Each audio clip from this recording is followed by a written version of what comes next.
What's going on, everybody? Welcome back to the channel. I apologize, I haven't done any content on this channel for a while. It's been so busy and so hectic during my last 180 days in the military on active duty, but I'm learning a ton of things and I realized I really need to be sharing that with you. So today I have some must-knows and some lessons learned from going through the VA disability claim process. Now, I'm going to tell you the first thing that you really need to do is make sure that if you have any medical conditions that you're currently aware of, you need to make sure that those things are documented in your service treatment records. They're part of your medical file at whatever base or installation that you're assigned to. So assuming that all of that is done, as you're getting ready to come up on your last 180 days, and this is before you retire or separate, okay, my case specifically, I'm retiring from the Air Force after 20 years on the 1st of July, 2022.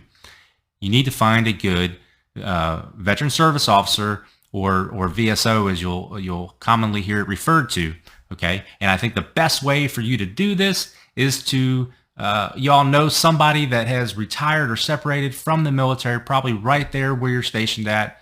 Okay, start networking. You'll hear that a lot. Networking is so important, but not just for finding a job, getting through your VA claim as well. So find a good veteran service officer. They are at the very least going to kick off the claim for you and answer any questions you have about the process. I did not know anything about the process or how it worked, or if I even had anything in my record that would warrant doing a claim on. So, you hear a lot about things like sleep apnea are automatically 50%. And, I just didn't know if there were any truth to any of these things. So the type of claim that I'm doing is one that you can do while you're still on active duty. I know it hasn't been around forever, but probably a couple years now, but it's called a BDD, which stands for Benefits Delivered at Discharge, which means that you can get your rating anywhere from 1 to 90 days after your date of retirement or your date of separation. So obviously that is way better for service members. If you think you're going to do a claim, you really need to be doing it on day one of that last 180 days. And it's already going to be a super busy time for you, but this, I'm telling you, you need to put at the top of your to-do list. Okay. So the VSO I found, it was, part word of mouth, part being part of the American Legion. If you're part of anything like the American Legion or Veterans of Foreign Wars or any of these other AMVETS, any of these other veteran organizations out there, that's a great place to start looking for a VSO. So my person is actually American Legion and also affiliated or they work for the local county Veteran Affairs office. So it was kind of a win-win for me. You can do a claim yourself. Some folks will ask, like, do I have to have a VSO? No, but it really doesn't hurt, and chances are they're going to know a lot more than you do about the process. Okay, so the first thing that I did with the VSO was I had to provide all of my medical records. And you can, at least in the Air Force, I did that by going down to the base and requesting a copy of my complete medical history. And they gave that to me on a CD, which I was able to bring to the VSO so he could open it up on his computer and look through my record. And really, he just, there were so many things in there that, I didn't even, think was something that you could actually have as part of your claim. So, he really determined what he thought was valuable to put in the claim and what was not valuable to put into the claim. So, provided the medical records, he reviewed the file, and then it was really after he pressed go, it was just a couple of days later when I actually got a phone call from the state VA department, and they were asking for, a lot of particulars. I needed to provide a copy of a voided check. So they had the account number and routing number for my bank. Also need to provide information if you're going to have any dependents that are part of your claim. You may need to provide marriage certificates, divorce certificates, children's birth certificates, or at the very least, just the social security numbers for these individuals. So you need to be prepared to provide all of that information as well. He also kind of walked me through, how the appointments would work. So, it's great that you have all these things that you're going to claim in your military service record, but the VA isn't just going to take that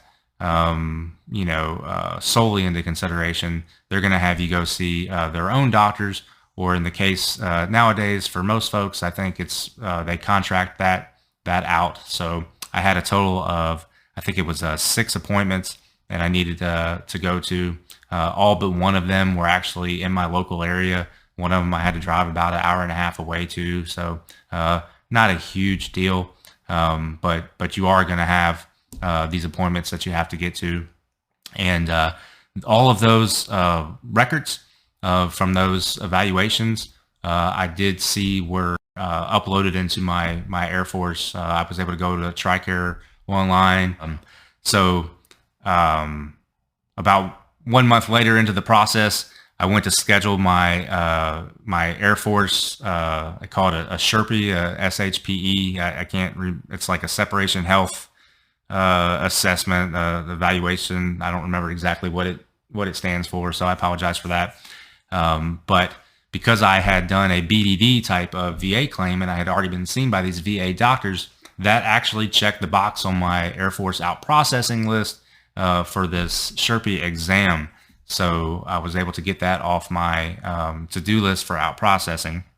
I was also able to, and you will as well, with your CAC card, be able to log into VA.gov and see where your claim is in the process, right? So you'll be able to see all the documents that have been uploaded to support your claim, and you'll just kind of see whether they're reviewing it and what the status is. And I would say check that often. And I learned that this week. It said that I had an action item that I had to provide a copy of my DD-214, which is probably the most important document that you'll get when you retire or separate. And it said I had a month to provide that item. Well, today is March 9th. A month from now is April 9th.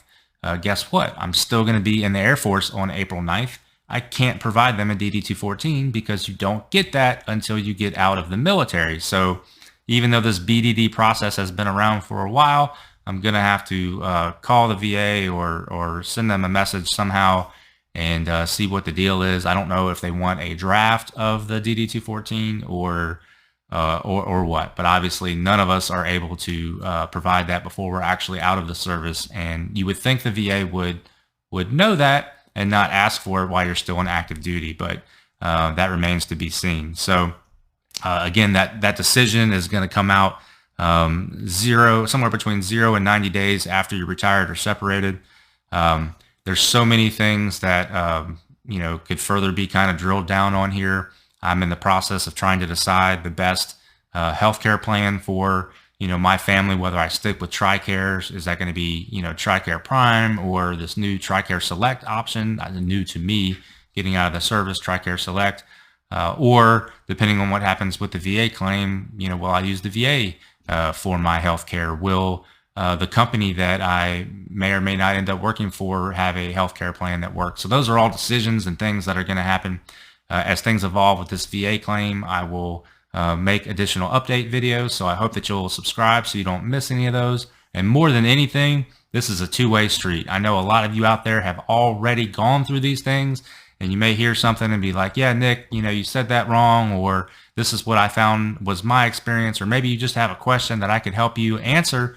So I just ask that you leave any of that in the comments down below so that, I can help you. You can help me if I got something wrong. And, I think that's what this is all about. And the veteran community is doing this together. That's why I decided to make this channel. I know this channel is never going to get big enough to, be monetized or anything like that. I'm really just trying to use what I'm learning to help folks and use it as a way to also get some of the questions that I have answered as well. So that's it for this video. If you got any value out of it at all, please just smash that like button so I know that that I'm doing this for a good reason. And, until the next time, take care of yourself.